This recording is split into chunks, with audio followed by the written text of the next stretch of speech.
आंचल श्रीवास्तव और आप देख रहे हैं 4 टीवी न्यूज। स्वागत है आपका हमारे खास बुलेटिन देश दुनिया पर। तो चलिए खबरों का आगाज करते हैं बड़ी खबर के साथ। बड़ी खबर आ रही है, भारतीय जनता पार्टी के राष्ट्रीय अध्यक्ष जेपी नड्डा ने विश्व जनसंख्या दिवस के अवसर पर देशवासियों को संदेश दिया है। उन्होंने अपने ट्वीट में कहा है कि ये दिन परिवार नियोजन के प्रति जागरूकता बढ़ाने और जनसंख्या संबंधी चुनौतियों से निपटने की प्रतिबद्धता को दोहराने का अवसर है। नड्डा ने बताया है कि इस वर्ष विश्व जनसंख्या दिवस का विषय मां और बच्चे के स्वास्थ्य और कल्याण के लिए गर्भावस्था का स्वास्थ्य समय और अंतराल है, जो मातृ और शिशु स्वास्थ्य के लिए योजनाबद्ध पितृ के महत्व को दर्शाता है। उन्होंने इस वर्ष का नारा भी साझा किया है, मां बनने की उम्र वही जब तन और मन की तैयारी सही।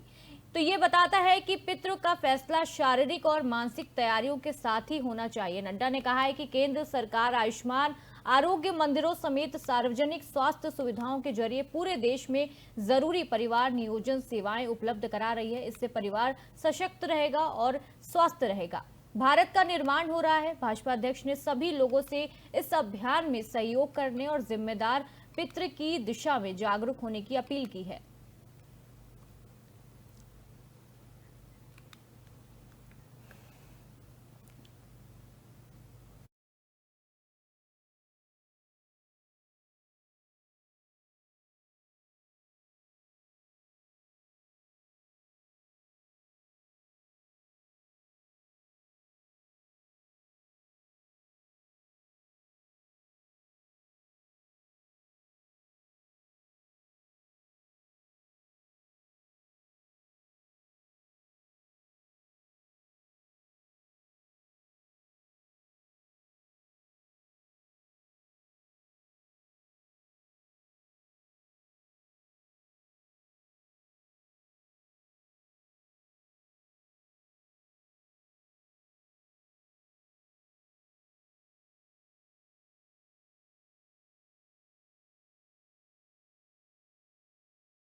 दिल्ली की मुख्यमंत्री रेखा गुप्ता ने विश्व जनसंख्या दिवस के मौके पर अपने संदेश में न्याय, समानता और सशक्तिकरण की बात कही। उन्होंने ट्वीट कर कहा है कि इस दिवस पर हम अपने उस दृष्टिकोण को फिर से दोहराते हैं जिसमें हर व्यक्ति को समान अवसर, अधिकार और सम्मान मिलना चाहिए। मुख्यमंत्री ने कहा है कि आज के युवा एक ऐसे भविष्य के हकदार हैं जहां वो सोच समझकर अपने फैसले ले सके, बिना किसी सीमा के आगे अपने सपनों को पूरा कर सके।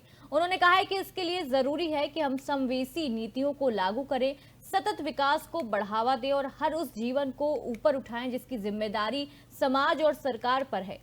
रेखा गुप्ता ने कहा है कि जनसंख्या दिवस हमें याद दिलाता है कि जब समाज में हर व्यक्ति को बराबरी का हक मिलेगा, तभी सशक्त और स्मृतामूल समाज का निर्माण होगा। उन्होंने लोगों से अपील की है कि वो सभी अपनी जिम्मेदारी निभाएं और जागरूक रहकर देश को आगे बढ़ाने में योगदान दें। मुख्यमंत्री के इस संदेश को युवा और सामाजिक संगठनों ने सकारात्मक बताया है और इसे बदलाव की दिशा में जरूरी बताया है।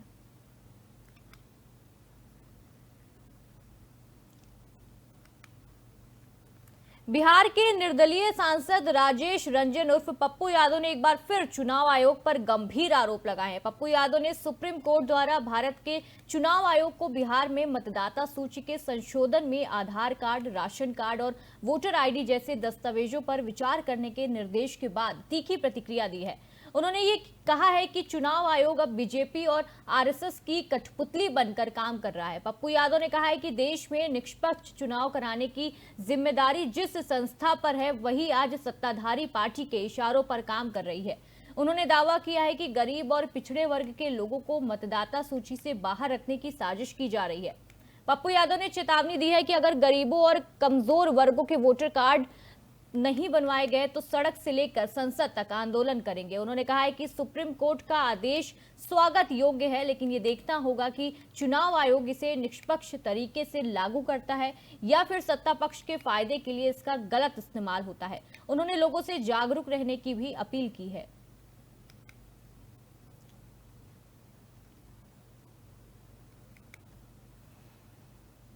भाजपा प्रदेश अध्यक्ष दिलीप जायसवाल ने पार्टी संगठन को मजबूत करने के लिए बड़ा कदम उठाया है। उन्होंने जिला प्रभारी की नई सूची जारी कर दी है, जिससे आगामी चुनाव की तैयारियों को और तेजी दी जा सके। इस नई सूची में कई नए चेहरों को मौका दिया गया है ताकि संगठन में नई ऊर्जा जोश भरा रहे। वहीं कई पुराने अनुभवी प्रभारियों को भी दोबारा जिम्मेदारी दी गई है ताकि उनका अनुभव संगठन को मजबूती दे। दिलीप जायसवाल ने कहा है कि पार्टी के सभी नए प्रभारी अपने जिलों में संगठन को मजबूत करने के लिए पूरी तरह सक्रिय रहेंगे और स्थानीय स्तर पर पार्टी की नीतियों को लोगों तक पहुंचाएंगे। उन्होंने ये भी कहा है कि आगामी चुनाव में भाजपा पहले से ही अधिक मजबूती के साथ उतरेगी। प्रदेश अध्यक्ष ने सभी प्रभारियों को निर्देश दिया है कि वो तुरंत अपना कार्यभार संभालें और बूथ स्तर तक संगठन को मजबूत करने में जुट जाएं। पार्टी ने सभी नेताओं से आपसी तालमेल बनाए रखने और कार्यकर्ताओं के साथ लगातार संवाद करने की अपील की है ताकि पार्टी को जमीनी स्तर पर मजबूती मिल सके।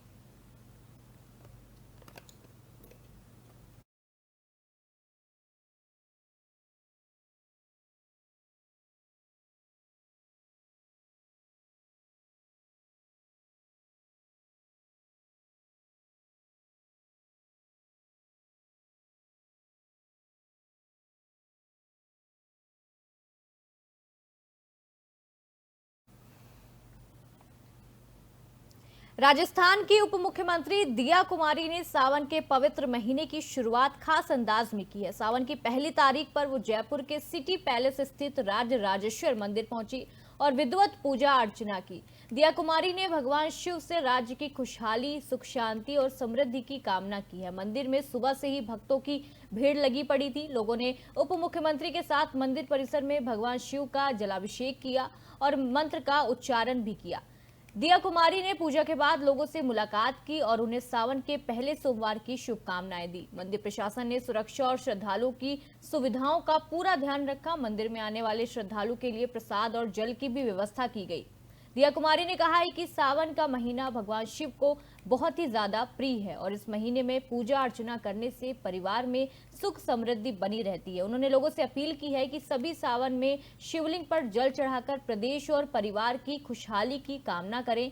पूजा के दौरान मंदिर परिसर में भक्तों ने हर हर महादेव के जयकारे लगाए।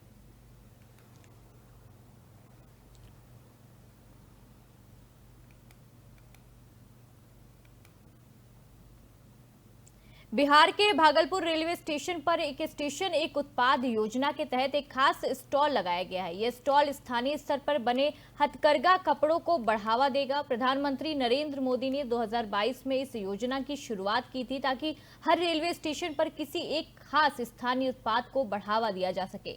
भागलपुर जो सिल्क सिटी के नाम से मशहूर है, यहाँ के रेशमी कपड़ों की देश भर में पहचान है। इस स्टॉल से अब यात्रियों को स्टेशन पर भी भागलपुरी सिल्क के कपड़े और दूसरे स्थानीय कपड़े आसानी से मिल जाएंगे।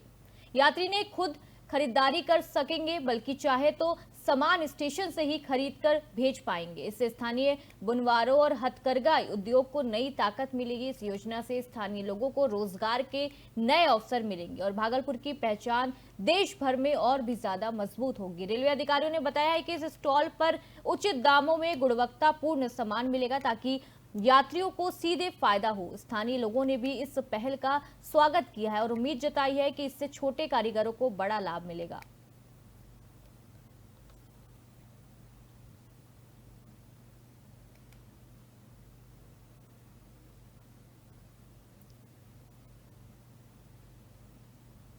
महाराष्ट्र के नागपुर में आयोजित एक पुस्तक विमोचन समारोह में राष्ट्रीय संयुक्त सेव संघ आरोप के प्रमुख मोहन भगवत ने महत्वपूर्ण बयान दिया है। उन्होंने कहा है कि जब कोई व्यक्ति 75 वर्ष की उम्र पार कर लेता है तो उसे खुद रुककर दूसरों के लिए रास्ता बनाना चाहिए।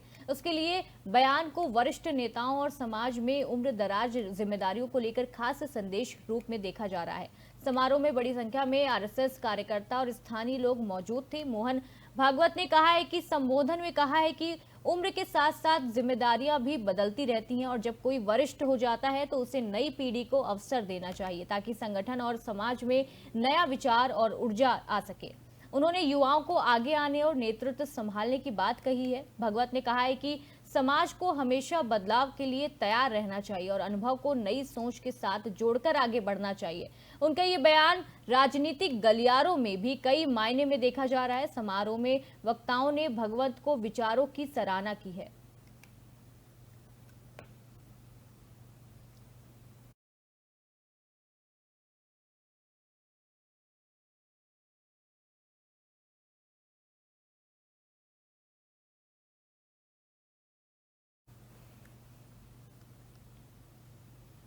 महाराष्ट्र की राजधानी मुंबई से एक दर्दनाक खबर सामने आ रही है। बता दें कि गोरेगांव इलाके में एक तेज रफ्तार बेस बस खड़े हुए ट्रक से जाके भिड़ गई। ये ट्रक हाल ही में चोरी के मामले में पुलिस द्वारा जब्त किया गया था और सड़क किनारे खड़ा था। हादसे में बस चालक समेत 5 लोग घायल हो गए। बस की रफ्तार ज्यादा होने की वजह से टक्कर काफी जोरदार थी। इससे बस का अगला हिस्सा बुरी तरह क्षतिग्रस्त हो गया। हादसे में तुरंत स्थानीय लोगों ने पुलिस और एम्बुलेंस को सूचना दी। मौके पर पहुंची वनराई पुलिस ने घायलों को तुरंत अस्पताल पहुंचाया, जहां सभी को इलाज चल रहा था। घायलों ने बस चालक की हालत गंभीर बताई जा रही है। पुलिस का कहना है कि हादसे की वजह से तेज रफ्तार और सड़क पर खड़े ट्रक को सही से न देख पाने की वजह से यह हादसा हुआ है। वनराई पुलिस ने कहा है कि पूरे मामले की जांच की जा रही है और ये देखा जाएगा कि ट्रक को सड़क किनारे सुरक्षित क्यों नहीं हटाया गया था। पुलिस ने लोगों से भी अपील की है कि दुर्घटनाग्रस्त या जब्त गए वाहनों को सही जगह पार करें ताकि सड़क हादसे से बचा जा सके।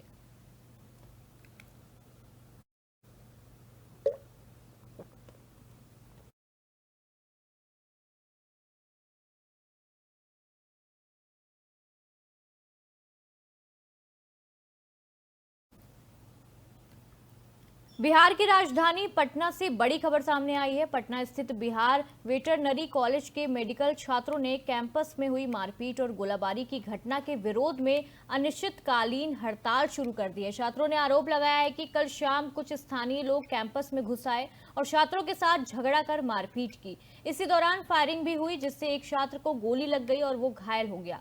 घायल छात्र को तुरंत अस्पताल में भर्ती कराया गया, जहां उसका इलाज चल रहा है। इस घटना के बाद छात्रों में जबरदस्त आक्रोश है। प्रदर्शनकारी छात्रों ने कॉलेज प्रशासन से सुरक्षा की मांग की है और कहा है कि जब तक उन्हें पुख्ता सुरक्षा का भरोसा नहीं मिलता तब तक हड़ताल जारी रहेगी। हड़ताल के चलते कॉलेज में पढ़ाई और मेडिकल सेवाएं ठप पड़ गई हैं। पुलिस प्रशासन ने घटनास्थल पर पहुंचकर हालत का जायजा लिया और दोषियों के खिलाफ सख्त कार्रवाई का भरोसा दिलाया है।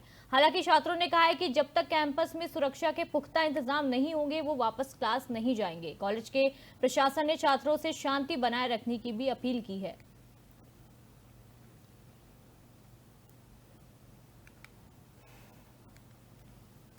पश्चिम बंगाल के मुर्शिदाबाद जिले में एक दुखद घटना सामने आई है। सागर तिदी थाने के ट्रैफिक इंस्पेक्टर राजकुमार कमराकल की मोरग्राम राष्ट्रीय राजमार्ग पर ड्यूटी करते वक्त मौत हो गई। जानकारी के मुताबिक राजकुमार करमाकर सड़क पर एक खराब लॉरी की वजह से लगे जाम को हटवाने में जुटे थे। इसी दौरान पीछे से आ रहे एक तेज रफ्तार डंपर ने उन्हें जोरदार टक्कर मार दी। हादसे में वो गंभीर रूप से घायल हो गए। तुरंत उन्हें नजदीकी जहांगीरपुर महकुमा अस्पताल ले जाया गया, लेकिन डॉक्टरों ने उन्हें मृत घोषित कर दिया। इस खबर से पुलिस विभाग में शोक की लहर है। राजकुमार करमाकर अपने कर्तव्यों को निष्ठा से निभाने के लिए जाने जाते थे। घटना के बाद हाईवे पर कुछ देर के लिए अफरा तफरी मच गई। स्थानीय पुलिस ने डंपर को जब्त कर लिया है और चालक की तलाश शुरू कर दी गई है। पुलिस अधिकारियों ने बताया है कि मामले की गंभीरता से जांच की जा रही है और दोषी के खिलाफ सख्त कार्रवाई शुरू करी जा रही है। साथ ही पुलिस कर्मी ने कहा है कि राजकुमार करमाकर की शहादत को कभी भुलाया नहीं जा सकता। लोगों ने ट्रैफिक पुलिस की सुरक्षा के लिए कड़े इंतजामों की भी मांग की है।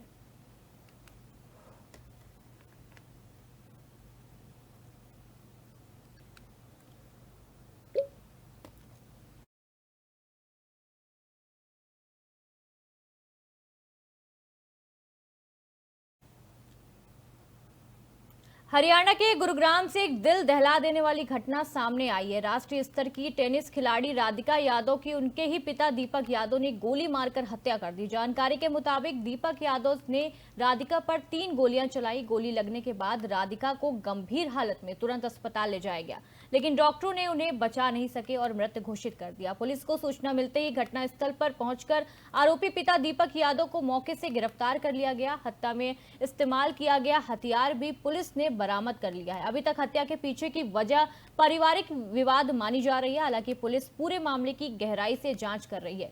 पड़ोसियों के मुताबिक राधिका एक होनहार टेनिस खिलाड़ी थी और उन्हें कई राष्ट्रीय प्रतियोगिताओं में हिस्सा लिया था। इस घटना से पूरे इलाके में सनसनी फैल गई है और खेल जगत में भी शोक की लहर दौड़ गई है। पुलिस ने शव को पोस्टमार्टम के लिए भेज दिया है और परिवार के अन्य सदस्यों से पूछताछ की जा रही है। अधिकारियों ने कहा है कि जांच पूरी होने के बाद ही हत्याकांड की असली वजह सामने आएगी।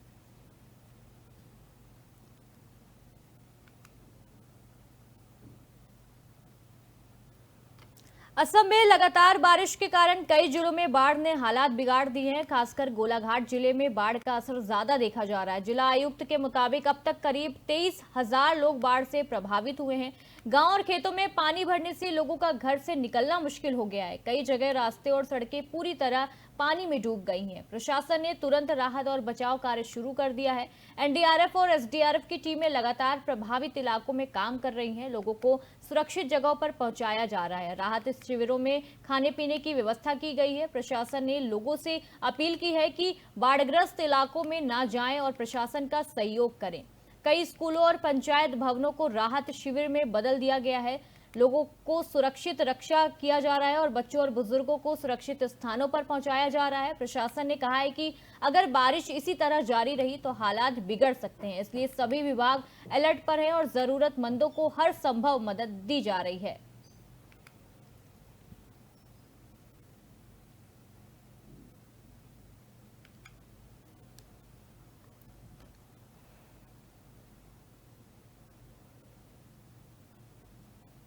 उत्तराखंड के हरिद्वार जिले में कावड़ यात्रा के दौरान एक मामूली विवाद ने तूल पकड़ लिया है। बहादुराबाद छाना थाना क्षेत्र के कावड़ियों से जुड़ी एक घटना के बाद कुछ लोगों ने एक कार को क्षतिग्रस्त कर दिया है। सूचना मिलते ही पुलिस मौके पर पहुंची और हालात को काबू में कर लिया है।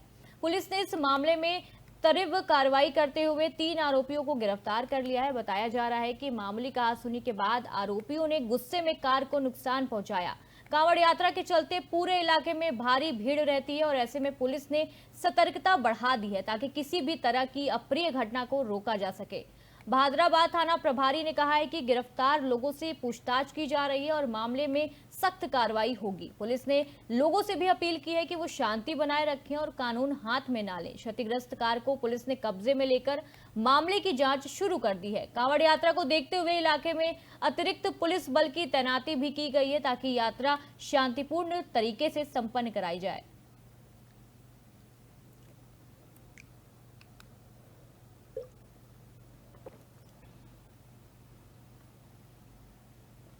देहरादून के मालदेवता क्षेत्र में सौंग नदी में थार गाड़ी में बहने की सूचना से हड़कंप मच गया।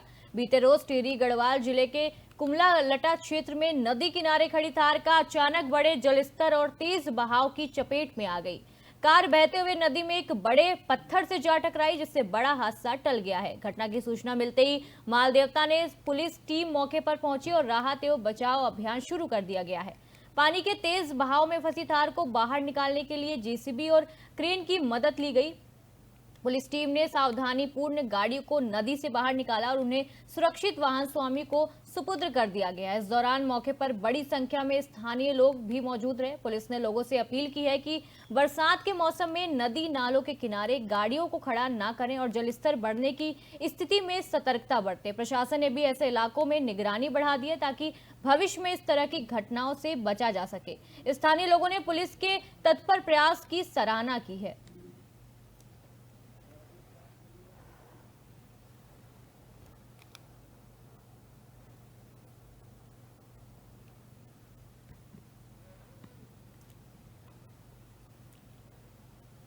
मालदेवता पुलिस टीम ने अभियान चलाया है। जेसीबी और क्रेन से निकाली गई थार कार लगातार हम तस्वीरों में आपको दिखा सकते हैं कि किस तरह ये थार पानी में बीच में फंसी थी। जेसीबी ने इसको बाहर निकाला है। प्रशासन ने इसके जो मालिक है उसको सौंप दिया है। लगातार हम आपको तस्वीरें दिखा रहे हैं स्क्रीन पर। जैसे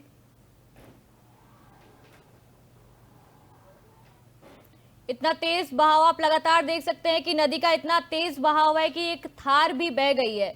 जिस तरीके से भारी बारिश हो रही है, लगातार ऐसी घटनाएं सामने आ रही हैं। लगातार हम आपको तस्वीरें दिखा सकते हैं कि इतनी तस्वीरों में क्रेन के द्वारा देख सकते हैं आप कि कैसे इस थार को निकाला जा रहा है। लगातार हम आपको तस्वीरें दिखा रहे हैं किस तरीके से ये तेज बहाव थार को बहा लेके जा रहा था। जेसीबी और क्रेन की मदद से इसको बचाया गया और बाहर निकाला गया। लगातार तस्वीरें हम आपके सामने दिखा रहे हैं। जेसीबी और क्रेन से थार निकाली गई है। सांग नदी की तेज बहाव में थार बह गई थी। लगातार तस्वीरें हम आपको स्क्रीन पर दिखा रहे हैं।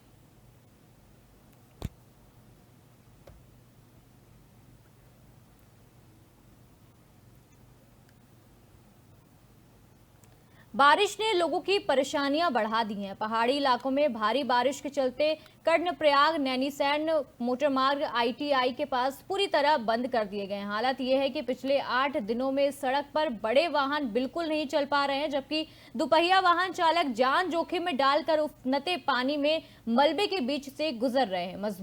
मजबूर हो गए हैं उसके बीच से गुजरने के लिए। सड़क बंद होने से कई गांव का मुख्य बाजार से संपर्क भी टूट गया है और स्थानीय लोग जरूरी सामान लेने और अस्पताल जाने के लिए कई किलोमीटर की पैदल दूरी तय कर रहे हैं। ग्रामीणों ने PWD गौचर पर लापरवाही का भी आरोप लगाया है। लोगों का कहना है कि विभाग की मशीनरी अब तक सड़क खोलने और मौके पर नहीं पहुंची है, जिससे उनकी मुश्किलें और भी ज्यादा बढ़ गई हैं। लोग विभाग की इससे मांग कर रहे हैं कि जल्द से जल्द सड़क से मलबा हटाकर आवाजाही बहाल किया जाए, ताकि रोजमर्रा के जो काम है वो सामान्य तरीके से हो सकें। उधर विभाग का कहना है कि मौसम साफ होते ही सड़क खोलने का काम तेजी से किया जाएगा। ग्रामीणों ने चेतावनी दी है कि अगर जल्दी समाधान नहीं हुआ तो वो आंदोलन करेंगे। सड़क तो आज इसको 7 या 8 दिन हो चुके हैं और ये हमारी लाइफ लाइन है। हमारे कफीरी को माने 20 से 30 गांवों को जोड़ने वाली ये लाइफ लाइन इसको कहा जाता है। और आज इसके अवरुद्ध होने से जो है तमाम हमको कम से कम 20-25 किलोमीटर फालतू घूम करके कर्णप्रयाग मुख्य जो हमारा ब्लॉक विकास खंड है, तहसील है, इतना घूम करके हमको ठोकर हमारी पब्लिक को जाना पड़ रहा है। पिछले 8 दिनों से ये सड़क यहाँ पे बंद है। बीच में बड़े रिस्क के साथ लोग यहाँ से जा रहे थे, लेकिन विभाग का हम धन्यवाद करते हैं कि इस जोखिम भरे यात्रा से उनने लोगों को बचाया कि यहाँ से यात्रा न करें। और लगातार कफीरी विकास संघर्ष समिति विभाग से बात कर रही है। माननीय विधायक जी से कफीरी संघर्ष समिति की बातचीत हुई है, माननीय सांसद जी तक ये बात पहुँची है। लेकिन अब बरसात का समय है, ठेकेदार यहाँ पे आने का, कई ठेकेदार यहाँ पे पहुँचे हैं और बहुत जल्द हमें विश्वास है कि सड़क खुल जाएगी। जी, उसमें भी कर्णप्रयाग नैनीसैण रोड का जो हमारा धारडोंगरी सोलना निकलती है, किलोमीटर 3 में जो है विगत दिनों में आई भारी वर्षा के कारण जो है वॉश आउट हो गई थी एक जगह पे बड़ा बोल्डर गिरने से।